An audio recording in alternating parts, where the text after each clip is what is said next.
Okay, good. Thank you for joining us for episode number 7. As you know, today's episode we'll be talking about private equity consulting in Tanzania.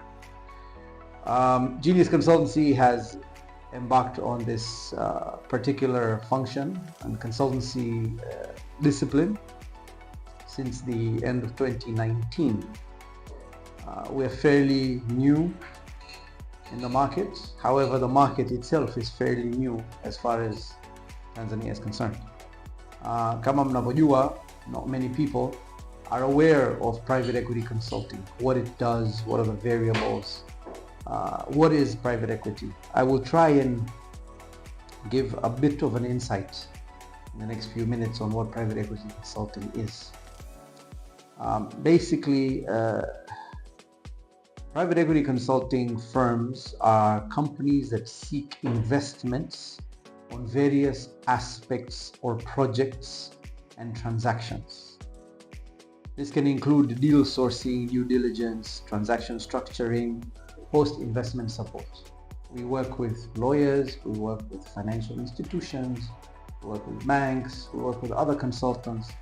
Kwa hiyo, the whole idea about kula peke yako, it disappears.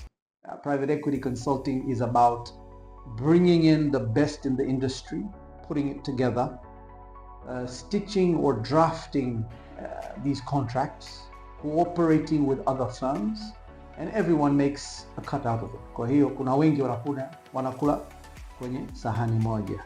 That's basically what it means. The key variables in private equity consulting, first of all, is market dynamics. Napaswa ufahamu, uelewe intrinsically your local market conditions, economic indicators, industry trends hapa nchini kwetu.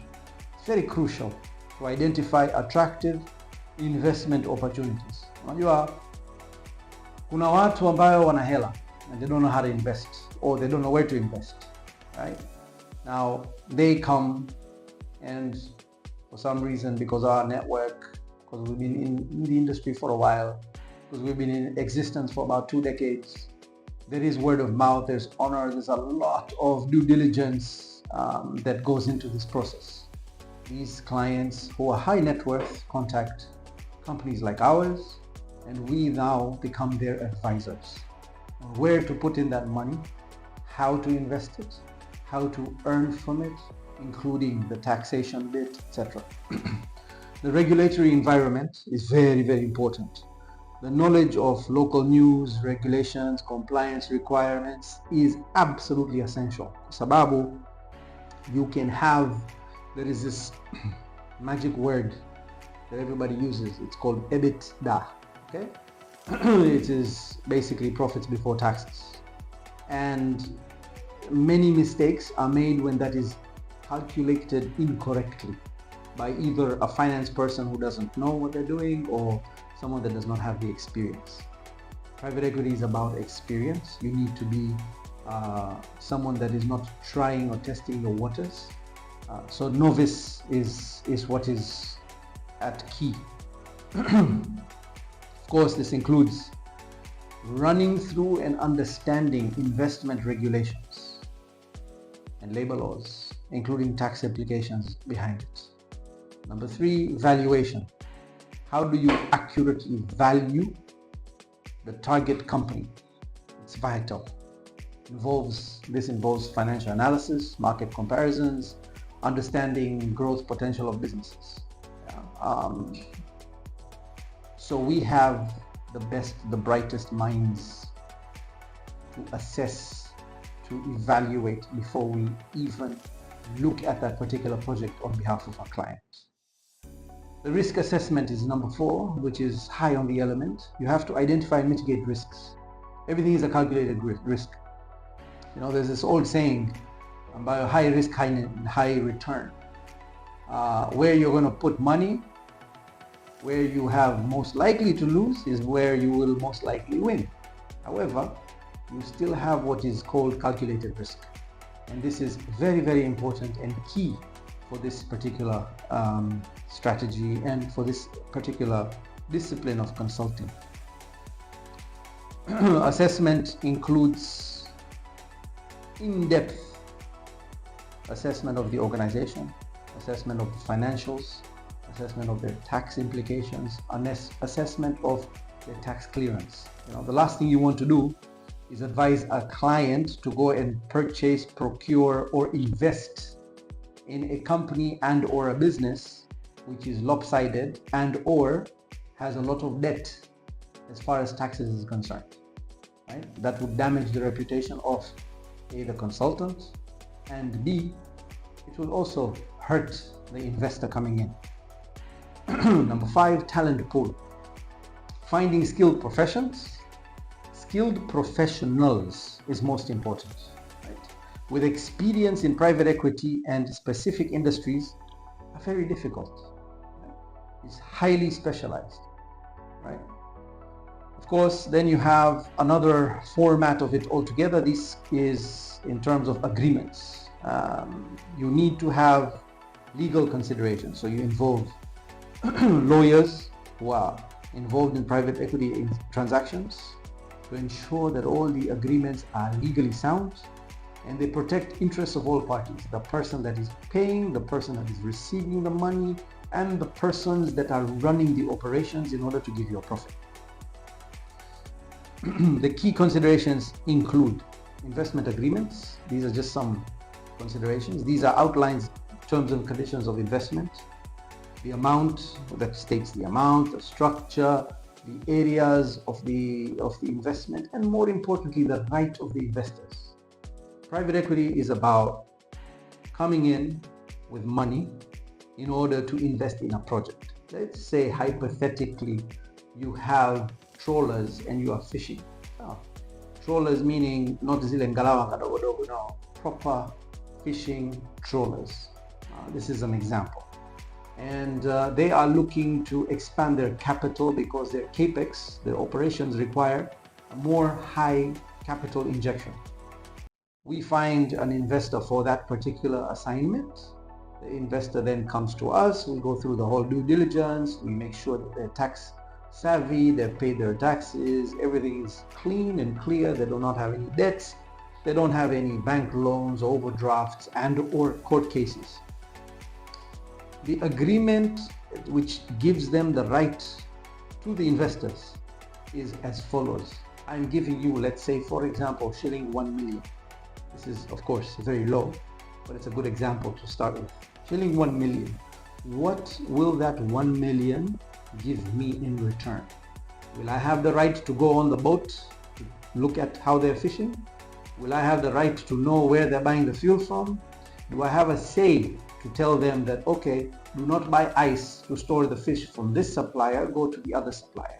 These are all the little discussions, sometimes that can lead into arguments too, where we come in and start making sure that everything is written and processed accordingly. Shareholder agreements, very, very important. These agreements define the rights and responsibilities of shareholders. It gives you governance structures and decision-making process. How to make decision. Sio kwamba umeingiza pesa, at the end of the day unaona sasa hiyo pesa yangu, kwa hiyo kila kitu mali yangu. No, it doesn't work that way. It's a proper corporate structure based on your percentages. Inakuonyesha pia the rights that you have in the board and veto powers, whether you can make a decision or not. Due diligence, very, very important. Legal due diligence is necessary to identify issues and liabilities with the target companies. Alafu, of course, compliance. Je, hii kampuni ambayo unatafutia investors, are they compliant? Do they have all the necessary legal requirements to operate? Do they have the licenses in check? Do they have the whether it is fisheries right down to, licensing, uvuvi, etc., the boat's number, all of that. Is that all in place? For example, sticking to the same example of that fishing trawler business. Private equity consulting has something known as a success fee. This is how we make our money as consultants. Yeah? Success fees are payment made to consultants or advisors like ourselves upon the successful completion of a transaction. Ina maana, kwa mfano, you have invested 1 million shillings into company A. We then take a success fee, which is a percentage of that 1 million shillings that is agreed from the beginning between the investor and us, that this is going to be our success fee. And it aligns the interests of the consultants with the clients, always. As the consultant only gets paid if the deal is successfully closed. Kwa hiyo, wamesha sign mkataba after all the work with the jurisprudence, with going through the litigative aspects, then is where the fee is typically paid, and normally a percentage of the transaction. Now, what's important is understanding equity. What does it mean? Equity represents ownership in a company. Kwa maana hilo, kwa lugha ya mitani, it gives you a share or a percentile in a company that is operating with, hopefully with profit.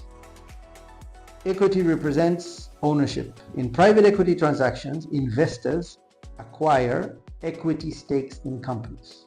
Kwa maana hilo, with that 1 million shillings, how much share have I got in that fishing business, in the trolling business, for example? And then how do I make my returns?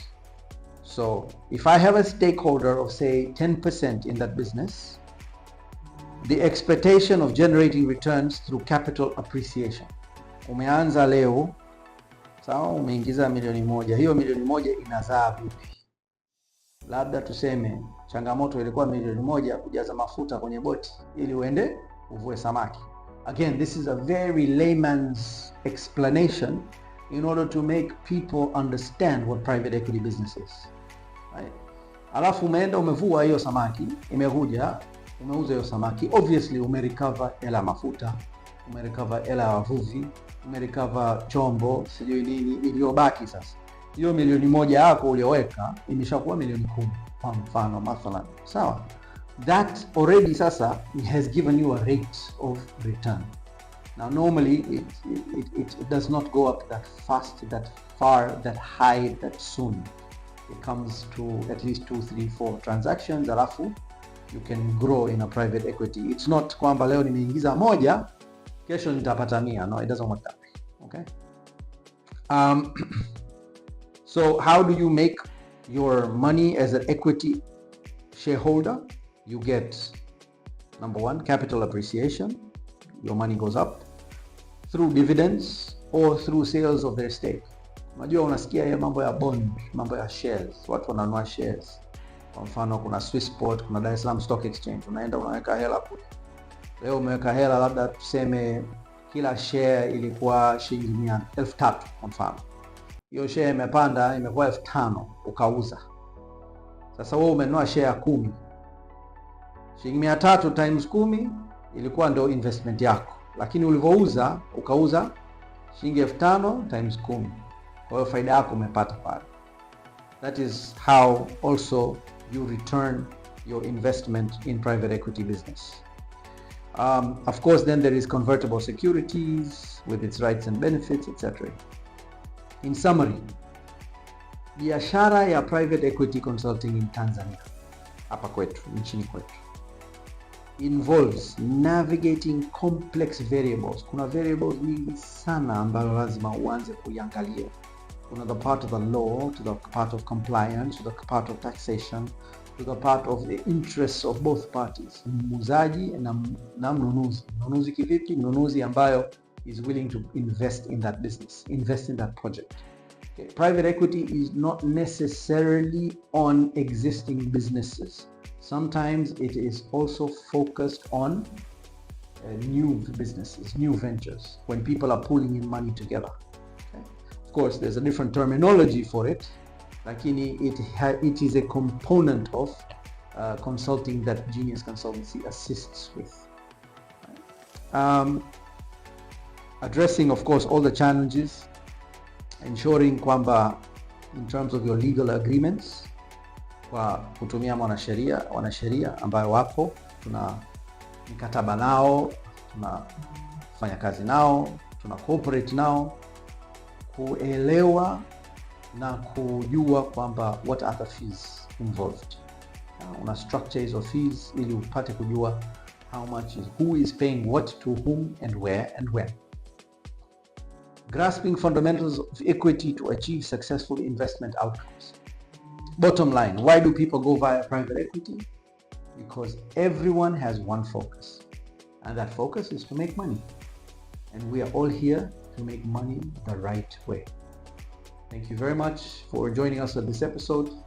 Nashukuru sana. If you have any questions and or suggestions, please do not hesitate to contact us via our social media, Genius Consultancy. Thank you.